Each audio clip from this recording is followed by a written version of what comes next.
You have been taught that boundaries push love away, that standards make you cold, that saying no kills the desire, and those are lies that keep women fucking small. Because here's the truth nobody wanted you to know. Boundaries are foreplay and standards are seduction. There is nothing more magnetic in this world than a woman whose no carries the same weight as her yes.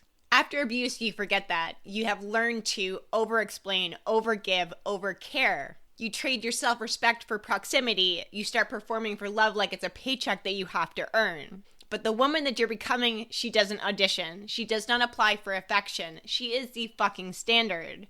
And when you start living like that, your whole nervous system will recalibrate. You stop chasing and start attracting. You stop bleeding for attention and start breathing in your own power. I'm Megan Webster, an abuse recovery coach, a trauma-informed strategist, and the woman a narcissist hopes to never meet twice. This is the Narcissist Worst Nightmare podcast where survival ends, shadow becomes power, and you rise into the woman impossible to manipulate, magnetize, or replace. There's something that needs to be said about the post-abuse identity and the boundary void. After abuse, boundaries are going to feel like danger.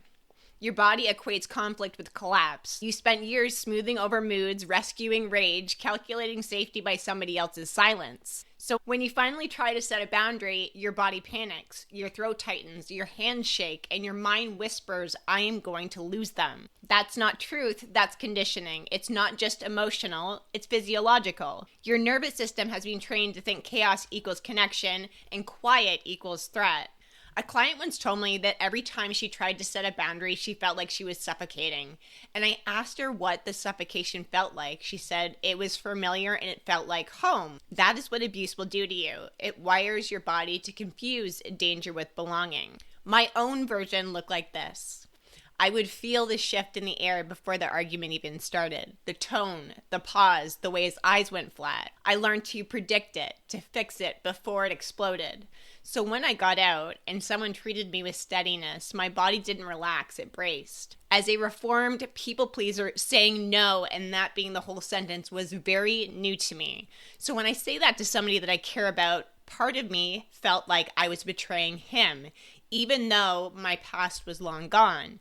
That is why boundaries feel hard after abuse, because they're not just words, it's actually your body in work. Every no allows your nervous system to recalibrate in real time. Every pause before over-explaining, justifying, rationalizing is actually micro-healing. Boundary are the language your body uses to say, I am safe now. They are not punishment. They are protection. They are not rejection of others. They are reclaiming of self. Boundaries as foreplay, okay? When I say this, people think I'm being cute. I mean it quite literally. If you think about foreplay, it's anticipation, it's energy, it's charge, and boundaries create exactly that. They create polarity, they create respect, they create safety. And safety is the only soil where desire can actually grow. I had a client tell me that she thought setting boundaries would make her less sexy. What I responded with was, it will actually make you unforgettable. Because when somebody can look you dead in the eye and say, that does not work for me, with zero apology, you are not withholding love, you are commanding respect. That is foreplay. Here's how it's going to shift your chemistry. Before healing, desire feels like a chase. You want who pulls away. You crave validation more than you actually crave connection. Now, after healing, desire feels like presence. You want who meets you there. You crave more depth than drama. Boundaries turn you from a hunter to an oracle. You stop scanning the room for danger. You start reading energy. You stop proving your worth and you start protecting it. I had a client who was re-entering dating and she had shared with me that she went on a date. She felt like he reached for her too fast, and her old pattern was to please, to say yes, so she didn't look difficult. Instead of accepting and people-pleasing, she actually put her hand on his chest and asked him to slow down. He froze, not angry, just present, and the air between them changed. Her body relaxed for the first time in years because she had set a boundary that did not kill the spark. She was learning that it actually refines the energy. They tell your body, you're not in danger. They tell the person that you're with, you can trust this. And then you get to tell the world, I don't chase chaos, I calibrate desire. Boundaries are foreplay because they turn your safety into seduction. Any woman who knows what she wants and what she will not tolerate is literally the largest force to be reckoned with. So how do you start setting boundaries? First and foremost, it's your relationship with yourself. You set them with yourself first. This is the part that nobody wants to talk about because it means holding yourself accountable to the peace that you want. You say you want calm, but you still answer texts from chaos. You say you want standards, but you still settle for potential. You say you want respect, but you still abandon yourself for validation. So the first boundaries are internal. Stop betraying yourself to keep the peace. This means when your body says no, believe it. When your gut tightens, listen.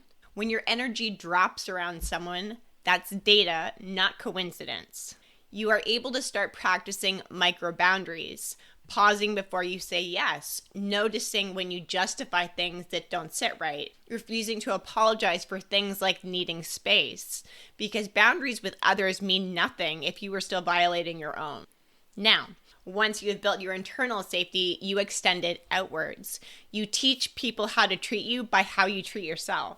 You do not announce boundaries, you just embody them. You do not have to scream and shout about respect. You just stop engaging where respect is not present. And when you do have to say it loud, you say it once, you say it calmly and clearly, and you follow through. That needs to be a hard line for you. You need to be okay with letting people out of your life that do not respect your standards or your boundaries.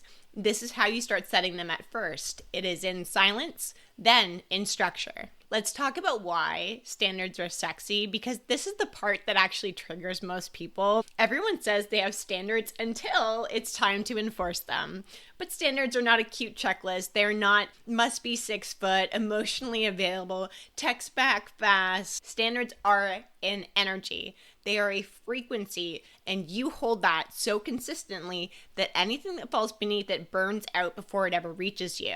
If you've ever thought that you were unlucky in love, you're not. You are just untrained. If you have ever tried to date, well, your nervous system is still wired for chaos, still calibrated to crave the one who keeps you guessing, which is why when a man treats you well, it feels so foreign. When he texts back quickly, it feels like it's needy. When he listens, it feels boring. That's not standards. That is survival. You've spent so long performing for love that you actually forgot how to receive it. That's where the Black Cat Academy work does come in. We don't teach you how to play hard to get. We teach you how to become the woman that doesn't have to play, because she is the standard. And standards are seductive because they communicate one truth. Access to you is earned, not assumed. Do you want to know why men chase women with boundaries and standards? Because energy without access is magnetic. Respect creates desire. And a woman who knows her worth does not need to prove it. She actually just radiates it.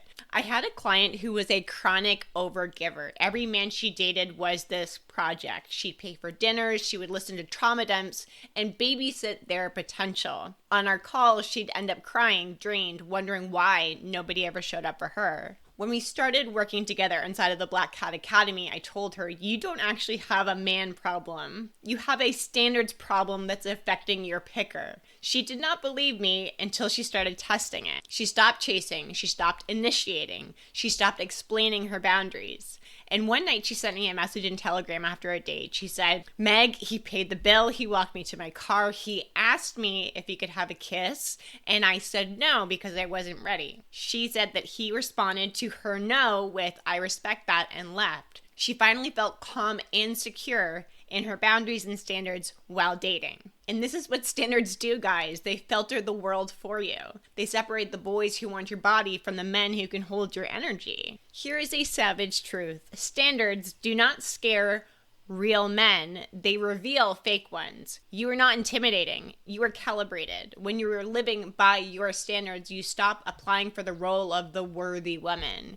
You become the room everyone is trying to earn an invitation to enter into. That is the Black Cat woman. She does not audition. She does not beg. She does not bend. She moves, she commands, and the best part, her standards do not cage her. They actually free her. When you choose to hold a higher frequency, chaos cannot survive there. So you may be thinking like, Megan, I thought I had standards, but maybe they're not high enough or strong enough, or maybe the boundaries don't enforce the standard. So I'm going to share with you how to set or reset your standard. What this requires of you is radical clarity. What are your non-negotiables? The things that define safety, not preference. For example, emotional maturity, consistency, accountability, emotional regulation. Those are not nice to haves, they are survival requirements from a healing woman. Then come your must haves, the things that expand you: reciprocity, passion, shared values, someone who's also doing their own healing work, that can meet you in your power without shrinking or competing. And the final category, might also be my favorite, is the no fucking ways. And these are probably hard lessons from your past. Gaslighting, emotional unavailability, hot and cold behavior, defensiveness when you express a need, anything that makes you feel less than, apologize for existing, or question your intuition, automatic disqualifier. When you list these 3 things out, it is not about perfection. It is about your pattern awareness. I want you to always keep your focus on you, not them. This is not making a vision board. This is a nervous system blueprint for safe and secure dating. This is how you get to remind yourself, I am no longer attracted to people who threaten my peace. And the moment that you start holding that energy, even before you meet anyone, your entire reality is going to start reorganizing around it. And trust me, people will test it. The universe will test it. But if you hold it, you will become unshakable. And this is how you reset your standards. Not with words, with your embodiment. When you become the woman who steps into her standards, everything shifts for you. Your dating life, your friendships, your business, your body. You become the kind of woman who doesn't question her energy anymore at all. You walk into a room and people move differently. And the irony is, you don't actually do anything outside of yourself to get this attention. She does it because she finally feels safe inside. This is what the Black Cat Academy is really about, your safety. And that does not come from isolation or walls.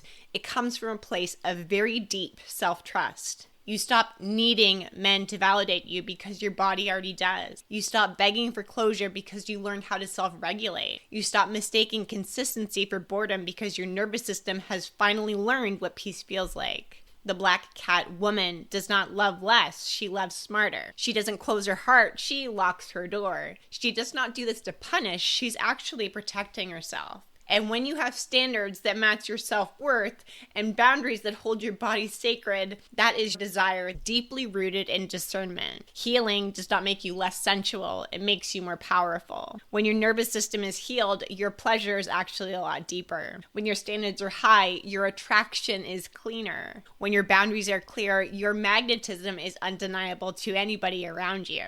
And that's what this journey really gets to be. It's turning off survival and stepping into seduction, boundaries into foreplay, standards into sovereignty. You have no desire to be chosen anymore. You are the prize. You are the energy. You are the storm and the calm that comes after it. Because when you embody that, when you live it, breathe it, move with it, you're no longer chasing love. You're actually attracting devotion. That is the core transformation inside of the Black Cat Academy. It's not about a dating strategy. It's about identity reconstruction. Rebuilding the woman who knows peace is the sexiest thing that she owns. Desire isn't dangerous when it's anchored in your self-trust. Boundaries are not barriers. They're invitations to intimacy. And standards are not walls, they are sacred gates to keep your peace protected and your pleasure pure. The woman you were before, who begged to be chosen, who explained her worth, who tolerated chaos just to feel something, died when you built this version of you. If this episode cracked something open for you, good. That means you're not just healing, you are evolving. Share this with another woman who needs it to remember her power. Follow us so you never miss a next one. Please send me a DM on Instagram and tell me what landed for you the hardest. And I know that you are ready to go deeper. Join me inside of the Black Cat Academy, where women dating after abuse learn to retrain their nervous system, stop chasing chaos, become magnetic, untouchable, and incapable of ever settling again. This is the Narcissist Worst Nightmare podcast, and remember, you are not hard to break, you are impossible to replace.